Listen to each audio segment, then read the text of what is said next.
처음부터 끝까지 숫자 싸움입니다. 그래서 제 블로그 글을 보시면은 안녕하세요, 두꺼비 세무사입니다. 오늘 모신 분은 이제 시네케라라는 이제 필명을 통해서 블로그에서 이제 사실 엄청 유명하신 분이죠. 제가 이런 분을 모시게 될 줄 몰랐습니다. 예, 안녕하십니까. 저 시네케라 민경남이라고 합니다. 저는 이제 부동산 투자를 주업으로 하고 살고 있고요. 그리고 부업으로는 이제 뭐 주식 투자도 하고, 예, 각종 이제 돈 되는 투자는 다 하고 있습니다. 블로그에다가 글도 쓰고요. 뭐 요즘은 책은 안 쓰는데 책도 몇 권 냈습니다. 그리고 이와 더불어 부동산 투자 관련 강의도 하고, 그리고 뭐 컨설팅도 하고 그러고 살고 있습니다. 아무래도 부동산 전문으로 좀 하고 계시고 책도 부동산 쪽이셨던 네, 걸로, 맞습니다. 네. 그리고 제가 이제 부동산 전업 투자자가 된 지는 한 만 5년 정도 됐고요. 네, 그 전까지는 이제 마지막 직장은 KB 자산운용이었습니다. KB 자산운용에서 부동산 펀드 매니저로 당시에 뭐 맡은 자산이 1조였는데 그거는 큰 의미는 없는 것 같고요. 그래서 이제 부동산 펀드 매니저로 한 만 12년 정도 근무를 하다가 이제는 내 일을 해야겠다 싶어서 이제 독립을 한 5년 전에 독립을 했습니다. 부동산 펀드 매니저는 어떤 업무를 보는 겁니까? 그러니까 투자자들 뭐 연기금이나 보험사들 돈을 받아서요. 우리 그 펀드들 다 가입해 보셨잖아요. 근데 이제 투자자가 대부분 이제 연기금이나 보험사들이에요. 아니면 외국계 뭐 펀드들인데 그쪽 돈을 받아서 주로 이제 투자하는 거는 서울 권역에 있는 오피스, 큰 오피스들 있잖아요. 아니면 뭐 호텔, 물류창고, 마트, 백화점 이런 것들인데 저는 이제 주로 오피스를 사서 좀 밸류 애드를 하는 거예요. 임차인 구성부터 시작해서 공사도 좀 하고 로비도 좀 고치고 승강기나 뭐 냉온수기 다 고치고 그다음 뭐 증축할 거 있으면 증축하고 연면적 다 찾고 해가지고 높은 가격을 그러니까 좀 다시 자산 가치를 올린 다음에 이제 매각을 하는 거죠. 그러면 진짜 상권 분석이나 입지 분석 이런 거는 거의 도가 트셨겠습니다. 사실 근데 접근이 상권 분석, 입지 분석보다는요 숫자로 들어가요. 처음부터 끝까지 숫자 싸움입니다. 그래서 제 블로그 글을 보시면은 제가 뭐 호재 이런 거 얘기를 한 적이 호재를 얘기를 안 해요. 그러니까 약간 포인트가 진짜 다르시네요. 그러면 진짜로. 그러니까 입지 분석 그런 것도 안 합니다. 그냥 싼 것만 찾습니다. 지금 이 밸류가 지금 저평가돼 있다. 이걸 어떻게든 찾아내는 거예요. 그러니까 미래는 어떻게 될지도 모르고, 그러니까 현재 조금 싸다. 그리고 내가 밸류 애드를 할 수 있다. 밸류 애드를 하면은 임대료가 이만큼 올라간다. 제가 이제 부동산을 만들어내는 거죠. 금리가 올라가면 부동산 가격이 떨어지잖아요. 근데 그런 걱정을 크게 안 해도 되는 거예요. 예를 들어서 내가 샀는데 그 산 게 제가 이제 밸류 애드를 해갖고 임대료를 만약에 2배로 올려봐요. 그러면은 금리가 아무리 올라도 자산 가격은 무조건 올라가거든요. 그렇죠. 그러니까 그런 거 찾는 겁니다. 진짜 저는 당연히 맨날 호재를 찾아가야 되고 입지를 잘 분석해야 되고 이러게만 생각을 했었는데 결국은 지금 있는 부동산 자체 내에서 저평가되어 있는 걸 잘 찾아내는 것도 어차피 부동산의 투자 관점으로는 맞는 방법이긴 하네 진짜로. 네. 그러니까 제일 먼저 저는 뭐를 그리고 시작을 하냐면요. 이제 투자 및 조달 구조를 그려요. 그렇게 해서 이제 소위 말하는 차변, 대변, 왼쪽, 왼쪽에다가는 구입해야 되는 것들, 오른쪽에다가는 어떤 돈으로 그거를 구입을 할 것인지 그거를 써줘야 돼요. 말 그대로 자산, 부채, 자본이네요. 그렇죠. 그렇죠. 그래서 예를 들어 매매가가 뭐 한 10억짜리 상가를 산다고 쳐볼게요. 단위 100만 단위예요. 그래서 그쵸? 100만, 1000만, 억, 10억. 네네네. 그리고 그러면 이제 취득세가 상가면 한 4.6%겠죠. 그렇죠. 그 다음에 중개, 보수. 뭐 한 0.8% 정도 드린다고 칠게요. 그 다음에 기타 비용, 뭐 법무사 비용이랑 뭐 기타 비용들이 있으면은 한 0.1%. 그럼 이게 취득 원가가 될 거예요. 그러면은 취득세는 10억 곱하기 4.6%, 4,600만 원, 그렇죠. 4,600, 800, 100. 이렇게 해서 취득 원가가 대략 한 뭐 10억 5,500. 이 정도가 나올 거예요. 그 다음에 이게 이제 차변에 이제 구입하게 될 자산의 이제 총액이네요. 그렇죠. 네. 그다음에 이제 이거를 뭐 임대차 보증금이 있을 거고 대출금이 있을 거 아니에요. 그래서 뭐 보증금은 뭐 한 5천만 원이라고 치고 대출금은 한 LTV 60%를 받는다고 칠게요. 그러면은 10억에다가 60% 그래서 6억. 그러면은 투자금, 자본금이 결국 나머지 투자금. 그렇죠. 그래서 취득 원가를 한번 더 써주고 이거는 투자금은 취득 원가 빼기 보증금 빼기 대출금. 자, 이제 이렇게 시작을 하는 거예요. 그리고 그 다음에는 이제 주요 가정들, 임대료는 어떻게 놓고, 뭐 재산세는 어떻게 하고, 대출이자는 어떻게 놓고, 그 주요 가정들을 넣고, 그 다음에 이제 캐시플로우를 만들어요. 그리고 따로 별도로 이제 나중에 이제 매각 가정을 또 해야 돼요. 아, 엑시트까지 미리. 매각 가정. 예. 이 매각 가정도 나중에 이제 그 수익 환원법을 해가지고 내가 살 때는 얼마였는데 나중에 팔 때 얼마 그 계산이 되고, 그리고 양도세 가정도 해주면은 딱 이제 완성이 돼요. 그러면 이제 결과값인 내부 수익률, IRR이 이제 뭐 예를 들면 뭐 9%, 뭐 이렇게 나오는데 이 식을 하나 다 연결을 하는 거예요. 이렇게 해가지고 이제 뭐 매매가, 중개보수, 대출 LTV, 보증금 이런 숫자들을 이제 바꿔서 이 숫자들 하나하나 예를 들어 제가 이거를 뭐 10억짜리를 9억 9천으로 뿅 바꾸면은 다 같이 바뀌는 그렇죠. 다 같이 결과값이 다 같이 바뀌게 만드는 거죠. 그래서 이 툴을 가지고 의사결정을 하는 거예요. 뭐가 중요한 숫자이고 뭐가 중요하지 않은 숫자이고가 이걸 통해 보이는 거예요. 그러니까 제가 되게 안타까운 게 결국 투자라는 건 하나의 부동산을 사기 위해서 그 가족들이 엄청 고민을 하잖아요. 근데 제가 이런 거 봤어요.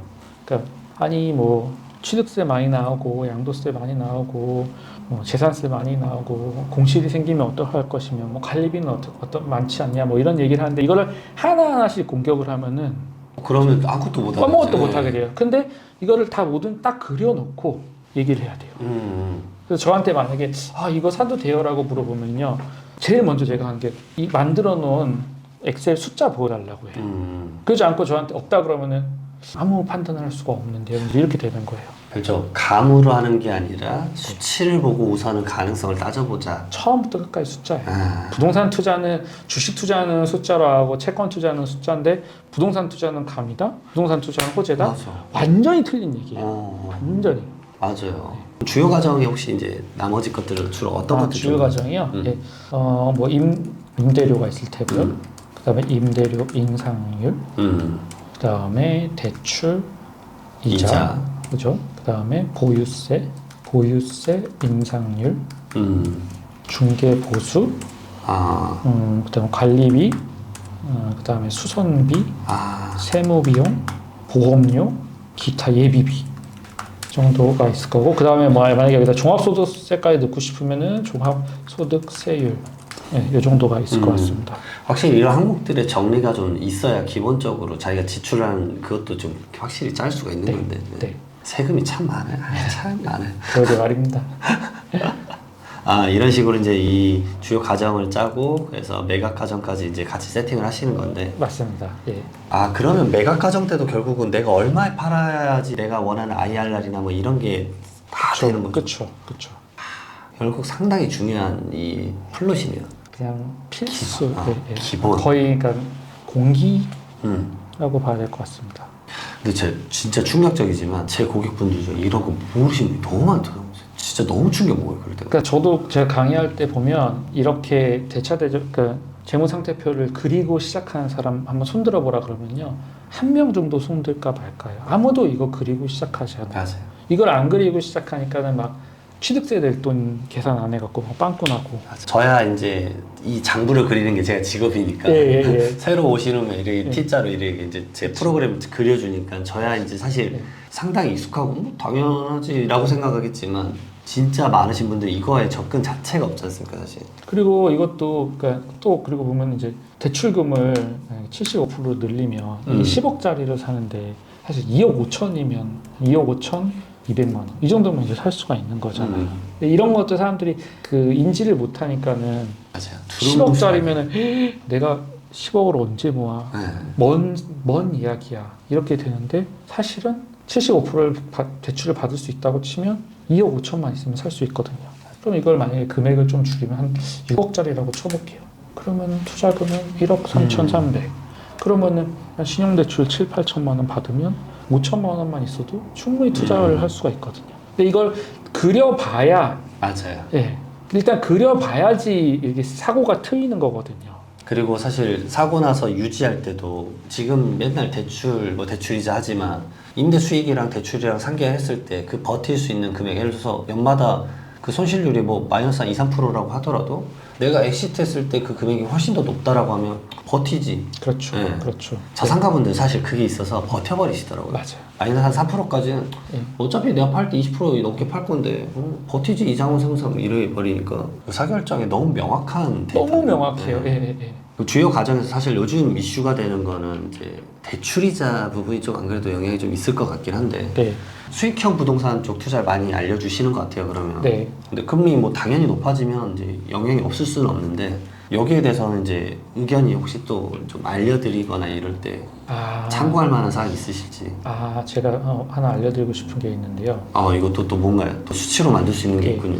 그 진짜 많은 분들이 잘 모르는 이거 진짜 중요한 거예요. 그 채권 교재 처음에 보면 채권 가격과 금리는 반비례한다고 그렇죠. 나와요. 반비례하죠. 네. 근데 그러니까 결국 채권 가격은 부동산 가격이에요. 부동산은 영구 채권이니까요. 네, 제가 설명을 드려볼게요. 자, 일단 현재 매매가가 10억짜리가 있다고 칠게요. 그럼 보증금, 임대료, 임대료는 뭐 400만 원, 보증금은 5천만 원이라고 칠게요.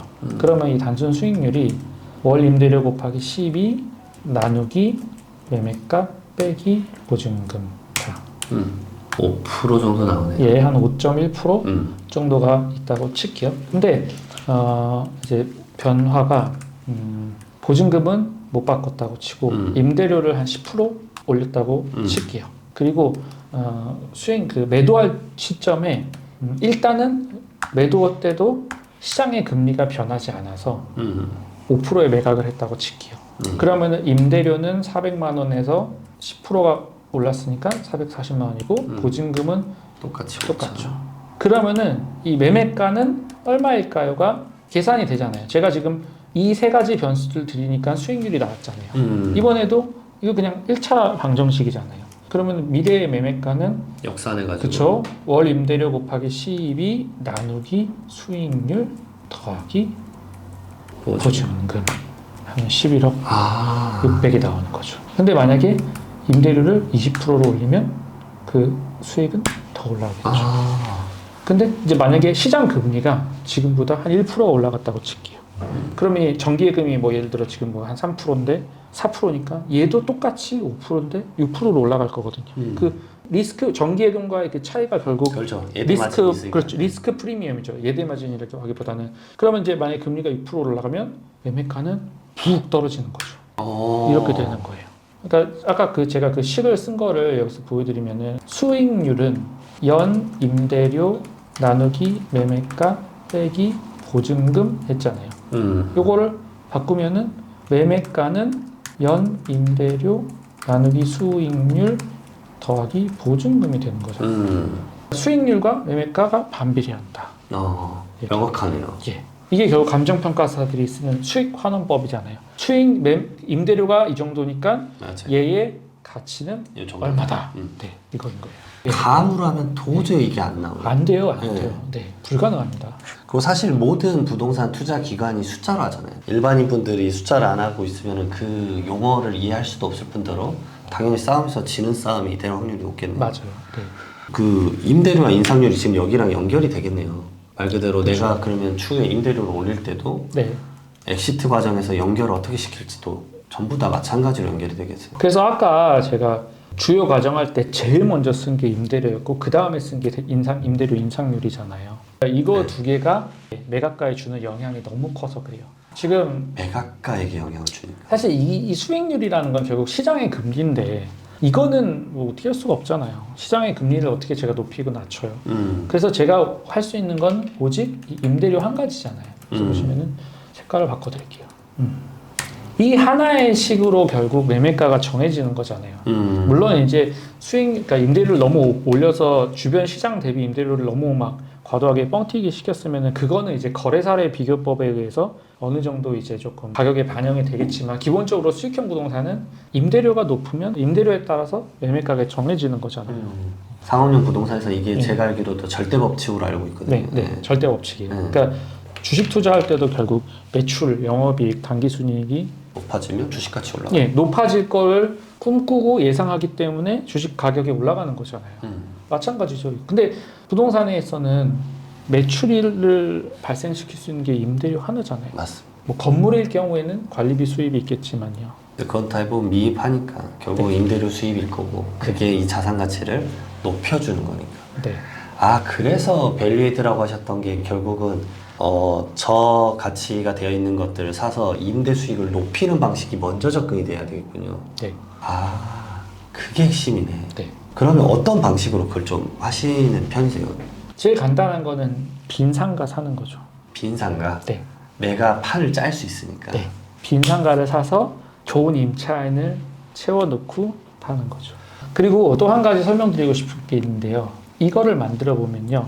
그러니까 차라리 공시를 많이 내서 대출이자랑 관리비를 내더라도 나중에 좋은 신용도가 좋은 임차인을 받아서 좋은 임대료를 받으면 결국 최종 목표치인 IRR이 그러니까 내 수익률이 더 높아져요. 아 그러니까 그럴 수 있겠구나. 어설픈 임차인을 받느니 비워두는 거예요.